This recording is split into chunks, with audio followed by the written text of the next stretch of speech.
smells so good.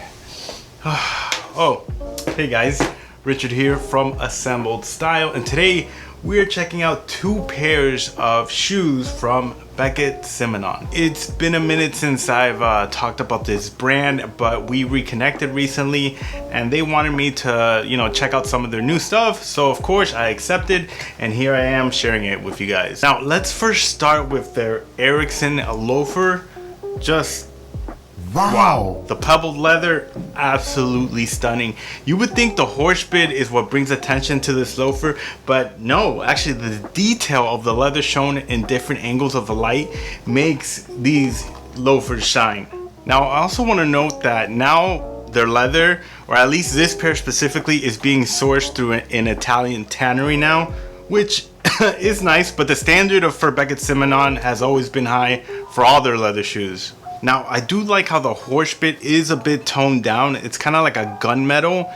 It's still shiny, but not as flashy as a silver horse bit. Now the soles are a bit thicker on this one compared to other loafers I own, but I think these will work perfectly with denim, chinos, or pants that have a bit of a fuller cut, not much of a taper. But either way, I could see myself using these as a business casual staple, especially since they have rubber soles now. Next, they're Mornin trainers. Now there are 2 things I love in a sneaker: gum soles and tan leather. And these,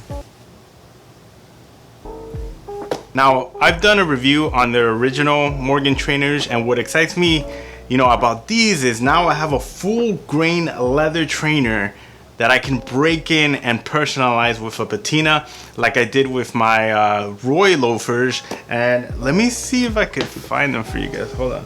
Okay, so here is a loafer I have from them that's about 3 years old, never sat on shoe trees or were polished, but they are developing a nice dark gradient in the front and back while transitioning to the lighter tan towards the middle.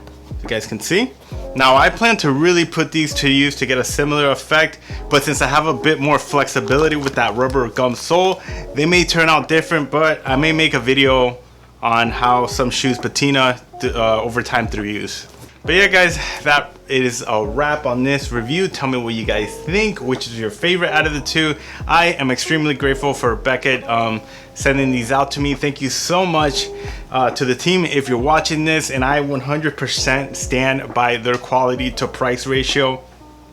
I own quite a few pairs now if you watch my videos, and through personal experience I can say that these shoes age well and are much higher quality than what those brick and mortar stores are selling shoes for these days. I'll leave links in the description if you want to check them out, as well as a discount code to get 20% off your order. And yeah, thank you so much for watching. I'll try not to disappear for 2 months. I feel like I'm a bit rusty with my presentation skills right now. It feels a little weird, but anyways, see you in the next video guys. Peace.